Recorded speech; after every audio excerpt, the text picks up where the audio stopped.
Welcome to News Breakdown. In today's episode, we'll be looking at Colombia's most recently contacted tribe, which is known as the Nukak, and they are the last nomadic hunter-gatherer tribe of the Amazon. There are still a number of uncontacted tribes around the world.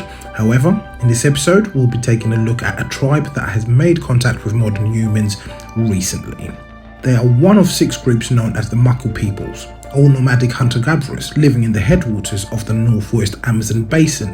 The Nukak are one of at least 32 tribes in Colombia believed to be at imminent risk of extinction, which is something that we'll touch on at the end of the episode. This is due to multiple reasons that include ongoing civil war in Colombia and the continued influence of the modern world. Some of these influences from the modern world have led to some of the Nukak people to begin taking modern drugs and drinking alcohol. In this episode, we'll take a look at where they live, how they live, marriages, diet, and their customs. The Nukak tribe was uncontacted until 1988, when they turned up unexpectedly in a newly established town inside the Nukak's territory. The Nukak live between the Guevara and Inirida rivers in the southeast of Colombia within the rainforest. As we know, as humans begin to expand into lands that modern humans have not inhabited, there's always conflict over those lands, and the Nukak are no exception to this. And again, this is something we'll touch on at the end of the episode. Traditionally, the Nukak live in small groups, between 9 and 30 people, usually with a leader of the group being one of the elders. They live in the very deep rainforest away from the rivers, which is different from how the humans have set up their habitats in the past. As we all know, most major cities or most humans' habitats are centered around water. The Nukak are known to be constantly on the move, spending just a few days in any one place before they move on to another settlement for another few days before they move on. Because the Nukak are so mobile, they have very few possessions, and what they have is easily portable in order for them to continue moving within their territory. They meet periodically for ceremonies and celebrations. Nukak houses tend to be very light structures made of wood and palm leaves, just enough to provide a roof to sling a hammock under. Each family has its own hearth, used to keep warm during the night and winter seasons. They also cook in this structure, and they use it to burn certain plants to keep mosquitoes away. The Nukak diet consists of fish, which they mainly get from the surrounding rivers within their territory. They also live off game meat, which they hunt within the rainforest. Turtles also form an important part of their diet, as it is a source of protein for the Nukak. Wild fruits, vegetables, nuts, insects, and honey that are found in the rainforest also form part of their diet. The Nukak men hunt using blowguns, with darts tipped with curare, a poison made from up to 5 different plants. The application of poison on an arrow is a technique that we see that is or was used by many other tribes or peoples around the world, like the Khoi people we looked at in the previous episode.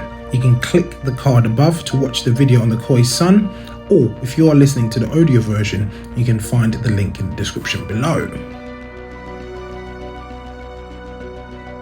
In this section of the episode, we'll be taking a look at some of the Nukak customs that they have upheld over the centuries. One of the most interesting customs that the Nukak has upheld over the centuries is that they traditionally use piranha teeth to cut their hair.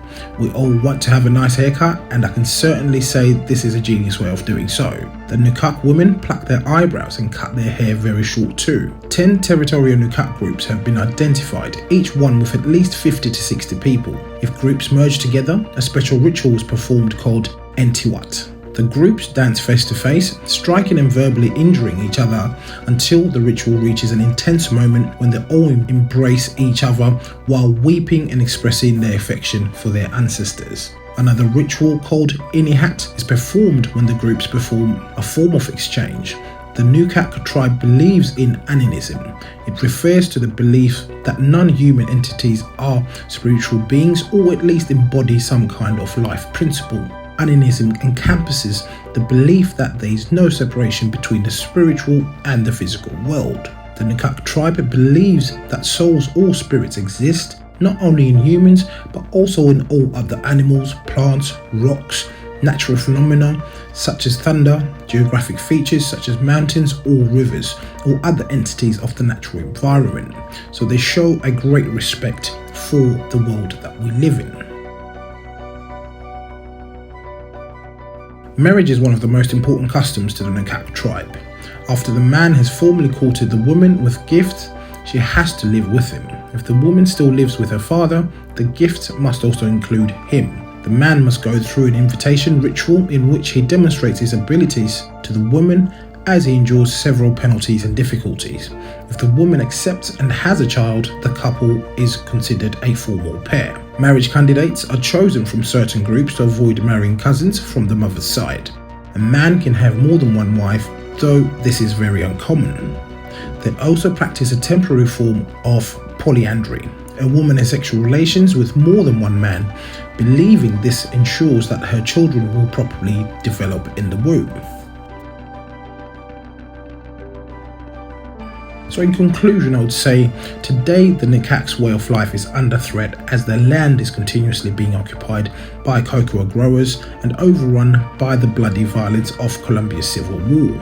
As a result, many Nukak have been forced to flee their homes and seek refuge on the outskirts of their territory. Other Nukak were forced to leave at gunpoint by the cocoa farmers that are increasingly threatening their existence. The Colombian government tried to move the displaced Nukak back to the rainforest, but the chosen location was far too small for them to settle as they are classed as nomads. The majority of the Nukak are desperate to return home, but as long as there's a civil war in Colombia, it is very difficult and very dangerous for them to do so. As a closing point, the Nukak population has dropped by 50% since their first contact with modern humans, mainly due to diseases they had never encountered prior to their contact with people from outside their tribe. So thank you so much for watching News Breakdown. If you're watching the video on YouTube, please hit the subscribe button. If you are listening to the audio version on whatever podcast platform you're listening on, please consider following the podcast. Thank you for watching.